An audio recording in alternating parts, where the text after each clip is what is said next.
maglaro, sir. Ano ba itong ginagawa nila? Sir, bibidaan mo na kita.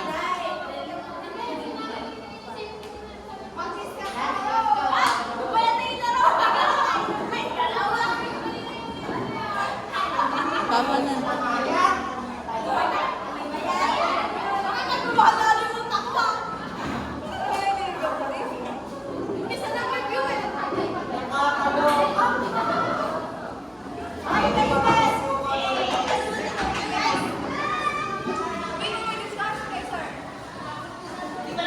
Princess, alis ka dyan.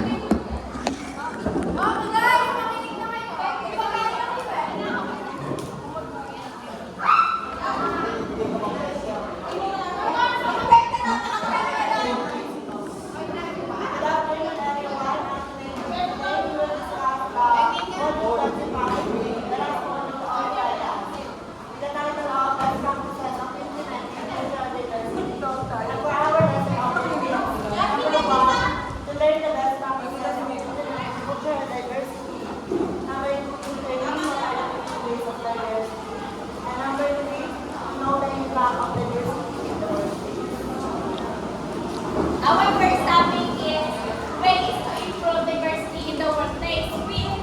Many companies need to focus inclusivity improving inclusivity in the workplace. And alam ng mga executives, yung benefits na makukuha mo pagka meron kang diversity in the workplace. For the first one is innovation. Kapag may diversity sa workplace natin, meron tayong different perception, magkakaroon ng creative solution para sa may problema or para ma-improve yung company. Next one is customer service. Kagaya na natakal ng topic sa last module, kapag diverse yung employees mo, mas ma-cater or ma-accommodate ng employees yung mga customers natin. That's why we need diversity in the workplace. So, while diversity brings different perspective, importante pa rin na mapipil ng employees yung institution, inclusivity. So, we have 15 ways that we can support inclusion and diversity in your workplace. The first one is use the inclusive workplace model. Lilinawin ko lang, magkaiba yung inclusivity sa diversity. Pag sinabi mong diversity is yung employees natin, may iba-ibang backgrounds, galing siya sa different backgrounds. Yun yung diversity. Pag sinabi natin inclusivity, yung may sense of belongingness. For example, sa inclusive workplace model, example natin, isa kayo sa company. Tapos, yung mga employees nyo doon galing sa iba't ibang lugar, nagsasalita ng iba't iba. Yung iba Kapampangan, iba Tagalog, Bisaya. That's diversity. Iba-iba ng pinanggalingan.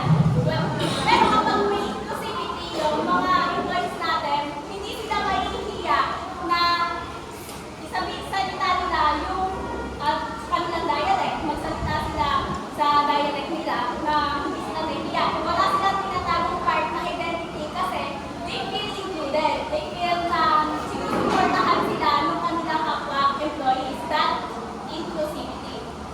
The next one is evaluate your executive team. Mahalaga to sa company para malaman natin kung may diversity lang ba or may inclusion ba nangyayari sa company natin. Then, example yan sa board. Yung company mo, yung board member, binubuo ng babae, lalaki, black, Asian, and all. Lahat sila, ay hindi mo sila minamaliit regardless sa kanilang position or background. Ibig sabihin, may equal treatment tayong nagaganap. And sinasama natin sila doon sa company. Hindi natin sila pinagkakawala. May inclusivity nangyayari. The third one is acknowledge and honor multiple religious and cultural practices. Sa isang company natin, importante na i-acknowledge and i-respect natin yung culture and practices ng isang employee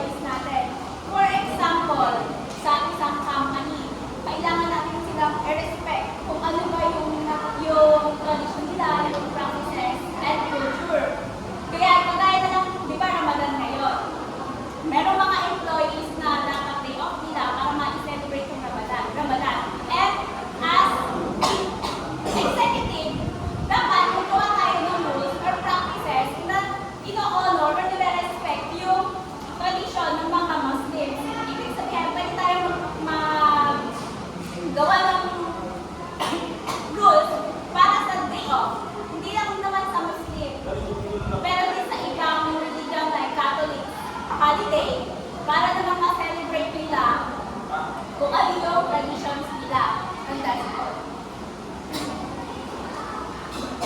So for number 4, foster a company culture where every voice is welcome and respected.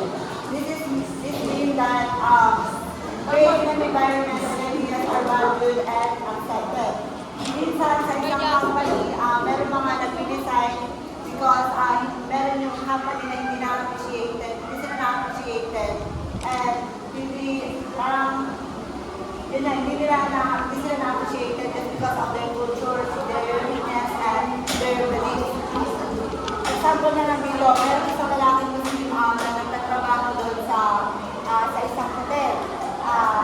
Kung saan ang karaniwang nagtatrabaho doon is yung mga Catholic or Roman Catholic na employee.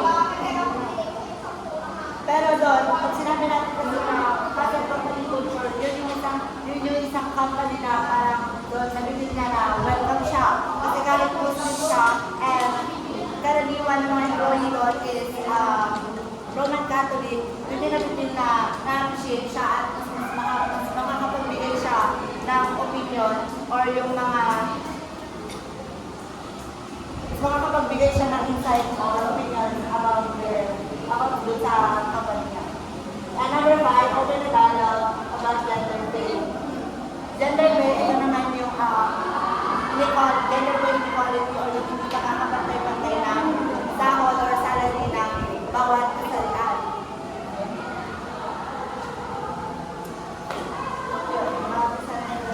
And number 6, welcome multilingual workforce.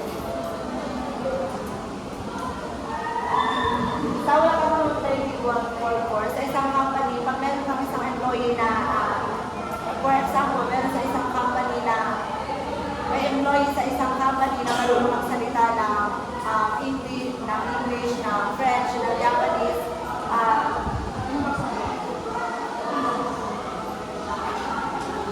makakadulog ko sa kumpanya na mas mahusay na pamahalaan ng mga program ng project na makakapag-communicate sa mga client on the international.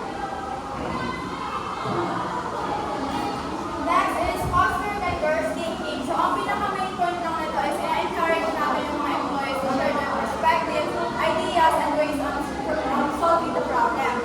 So, pagka i-encourage natin sila na magbigay sila ng kanya-kanya ideas, mas magka-map up tayo sa mas maganda creative at mag-generate tayo ng ideas, mas magiging benefits din sa company natin. Next is build up on the generational workforce. Ito naman yung about sa communication style ng isang workplace na dapat ina-assess din niya kung ano ba yung saan sila. Meron kasi older individuals at meron naman na millennials. Yung millennials, mas magaling sila or sila yung mga tech savvy na mas magaling sa technology and yung older individuals is na-relate na sila. So yung company dapat mag-cater sila ng isang communication style na okay sa dalawang individuals. Next is reflect everyone's needs and preferences at everyday gatherings. So, whenever na may gatherings, dapat alam mo kung ano yung mga needs ng employees mo. Kunyari, kung may umiinom ba or yung dapat na provide ka ng alcoholic and non-alcoholic drinks. Yung, in that way, mas makakapag-foster inclusivity na mas feel nila ang value sila, mananaraspeto sila, and pantay-pantay yung pagtingin sa kanila.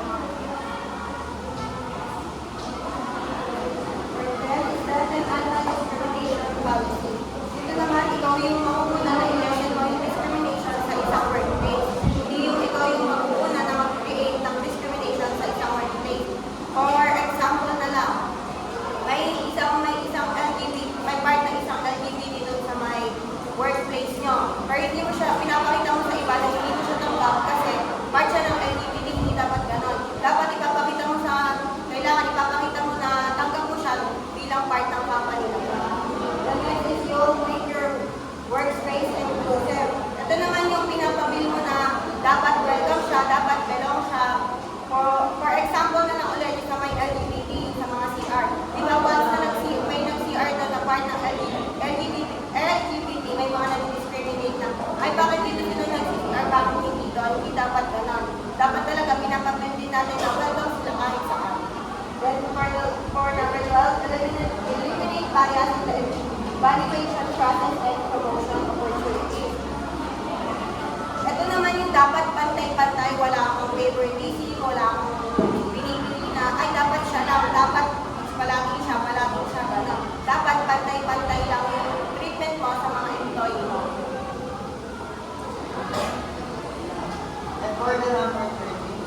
employee engagement survey by minority groups. Dito nga aming company ang may mga annual pulse surveys para makita kung ano yung situation ng engagement ng mga employees. Para kung titignan lang nila yung total ng result, baka hindi nila makita yung mga specific issue ng ibang group ng tao. Kung may segment ang database sa gender, generation, ethnicity, and location, makita na mas malinaw yung mga concern at kailangan nila tutukan. Example, if yung may malaking company ang mga, kung may malaking company ang mga survey na ginagawa sa lahat ng employees, makikita nila yung overall result na maganda.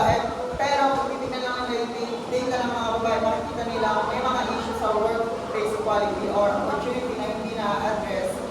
If ganun, mas madali nila matutulungan mga group and to fix the problem. And for the board, use independent group to conduct focus groups. So, ang focus group ay magandang way para malaman ang opinion ng mga employees na mas level. If yung HR or manager lang ang mag-a-assist or mag-handle, baka mag-alin lang yung mga employee na magsabi ng kanilang mga mga concern nila. Kaya mas magandang isang independent na group ang mag-host ng mga focus group, mas magiging komportable ang mga employee na magsalita ng tapat. Because that is, and yung example dito, mayroong employee focus group tungkol sa company culture. Kung HR lang ang magpapacilitate, baka hindi sila maging honest yung mga employee dahil baka isipin nila makaka-apekto sila sa job performance. Kung sa ibang kung sa labas sila kukuha ng or sa ibang company, mas makakapag-open up sila, mas madali malalaman ng company yung mga training nila ang concern. And for the last, personalized one-on-one discussion. Ito yung isang magandang paraan para malaman kung ano yung talagang mga mahalagang employee ay magkaroon ng personal na pag-uusap sa kanila. Dapat meron silang open door policy. Ang mga managers para makapagbigay sila ng feedback o mag-share ng mga concern nila.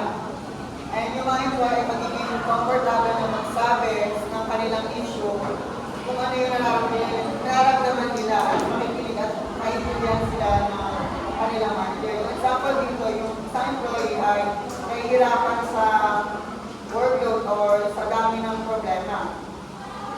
Mas madali nilang masasabi sa kanilang manager kung may clear, open communication sila. Kung ang manager ay genuine at may concern, magiging komportable ang mga employee na magbigay ng feedback at matuwala sa kanilang leadership. And by that, mas magiging strong na relationship ng employee sa kanilang manager. And by doing these things, company can make sure that employee will feel heard and valued, which will boost their engagement and overall satisfaction in the work. That concludes Module 25. Meron ba kayong tanong? Tanong naman kayo.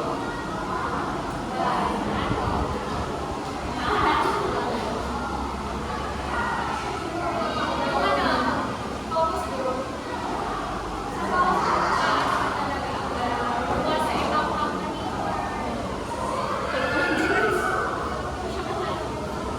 Ibang company. Yung sa focus group, hindi siya kasali or wala siyang direct connection sa isang organization. Kumbaga sa labas siya kukunin para hindi maging bias. Ganun.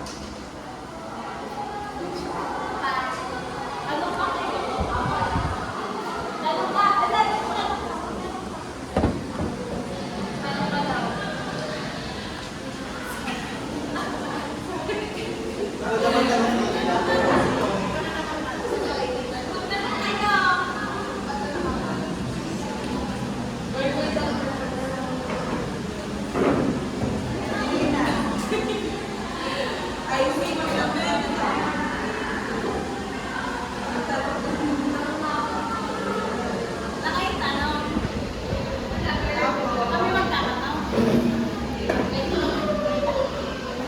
Wala na bang tanong? Babalik ko na to.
employee. Tapos yung manager na is hindi siya tanggap or hindi siya gusto kasi nga part siya ng isang LGBT na nakita din ng ibang employee na hindi siya tanggap ng manager.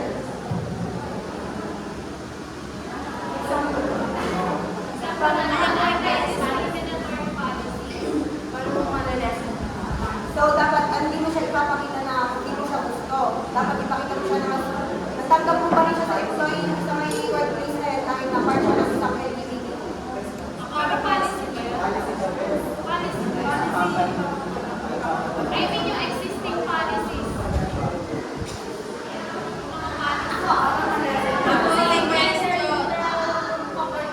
Ito pa sila pa kami sasagot yung isa. Dun sa eliminate bias in the evaluation process and promotion. What if, di ba, eliminate bias nga daw, what if yung superior mo, ikaw yung napupusuan niya i-promote kasi ikaw yung gumagawa ng mga dapat na gawin, ikaw yung napagkakatiwalaan niya, and ikaw yung ginagawa ng trabaho mo, at ka na hindi ginagawa nung kasama mo. So, paano natin ma-eliminate yung bias doon? Ano yung bias ko? Yung ako natin. Oo, ikaw yung gusto nga ng superior mo kasi ikaw yung gumagawa ng trabaho na dapat na gawin. While yung kasama mo, hindi niya ka-trip kasi hindi niya gumagawa ng mga trabaho na atake sa kanya. So, paano natin ma-eliminate yung bias? Sa akin, sa opinion ko, ayaw siya yung bias doon. Kung ginagawa ko yung best mo. Nasa kabila yun. Nasa isang employees yun. Kasi hindi niya ginagawa yung trabaho niya. Kaya yung employer mo, kung sa tingin mo mas pinapaboran ka, kasi ikaw yung gumagawa. Well, hindi sa akin, para sa akin, hindi bias. Fair lang yun. Kasi wala naman din kasi ginagawa yun. Paano naman yung based on bakit naging bias sa superiors dahil sa nepotism? Yung nepotism kasi, di ba, pag meron ka ng angkan doon, nakilala, tapos pumasok ka doon sa company, para siyang buffer. Nepotism, yung solusyon naman doon, as an employer, kikilalanin ko, hindi ako matitingin sa pagiging anak siya nito, ang anak siya nito. Titignan ko siya based sa performance, not na sino man yung kamag-anak nila doon. Sa MOD yung tinanong, ay, ano ba yung slide na yan? Hindi kasi. Department A. Isahin nyo, isahin nyo. Kaya nga,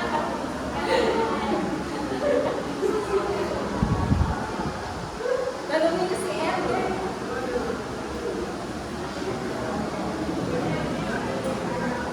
After yung hintay Ender pay, Gender pay, ito yung hindi pagkakapagod ng kanilang sahod para sa mga gender nila. Kunwari, Ano daw? yung gender pay, ito yung parang hindi nga pagkakapagod ng kanilang sahod base sa gender nila. Oo, sana Kasi tao ko ako may pay.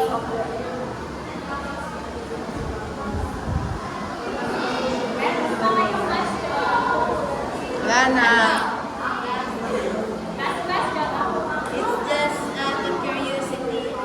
Paano ma-welcome yung multilingual workforce via communication sa workplace? paano ko ma-welcome. Kasi sinasabi din sa welcome training contractors, diba, naka-represent sa isang employee na nagsasalita ng iba't ibang language. Parang,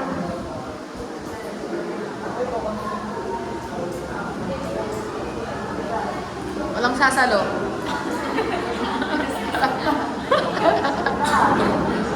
Kaya ang ibig sabihin is from the start, isipin natin na wala talagang multilingual sa isang workplace. Eh gusto ang ano is welcome ang multilingual. So paano mo siya masisimulan? Una pa lang is wala talagang multilingual sa workplace. Halimbawa, ikaw, Pilipino ka naman, mag-English Filipino lang, halimbawa lang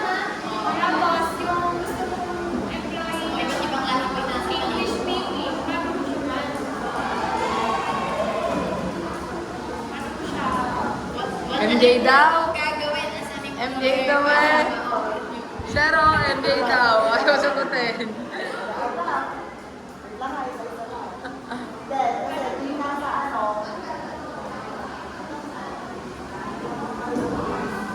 Ayun eh, may hanap ka na haray. siguro parang ano kasi dyan, sa ito, dun sa company na yun, kung paano siya i-relate dun sa isang company. Communication na.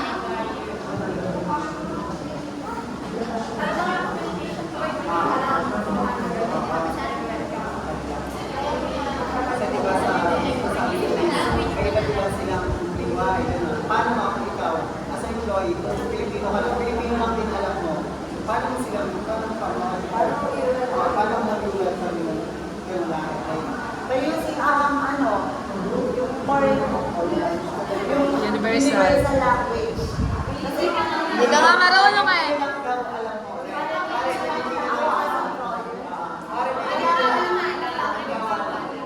Siyempre, as employer, tapos yung ano din sa mga yung 10 minutes yung tanong kay MJ, oh.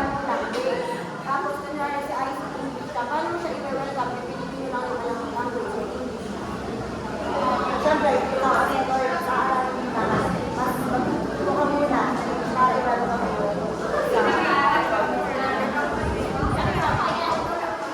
As an employer, may kakayahan naman mag-hire ng translator.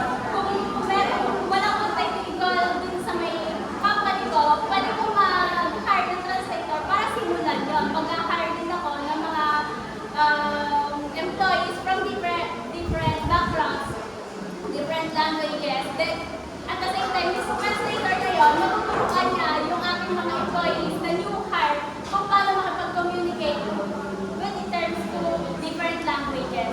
At mag-hire ako, at the same time, matutulungan ko sila ng different languages. Oh, depends sa MJ. Balik ka sa akin next week. Okay.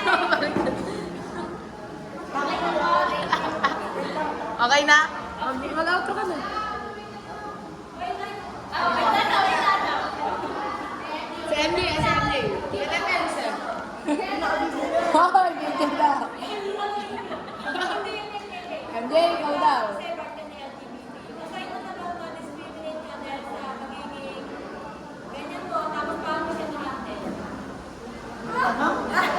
Di ba daw part ka na LGBT?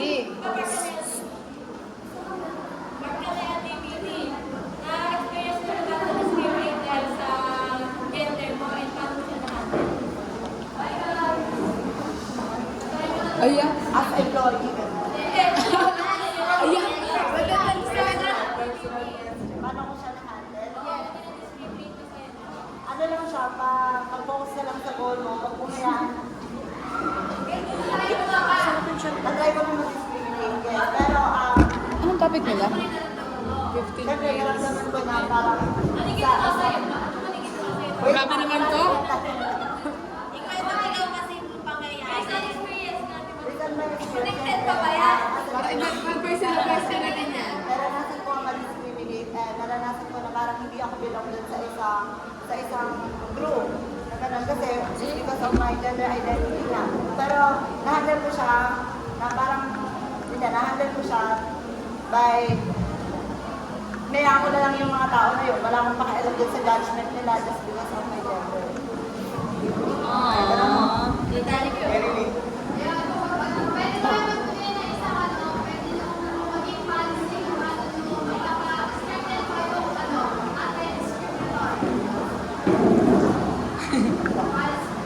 Research ko tanong eh.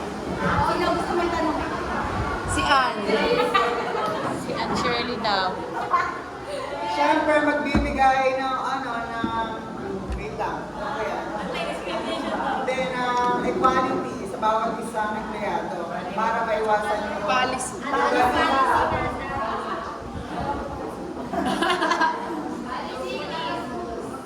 Oo, ngayon. Uy, 30 minutes na to. Sige na, 30 minutes. Okay na to. Bye-bye, Seth.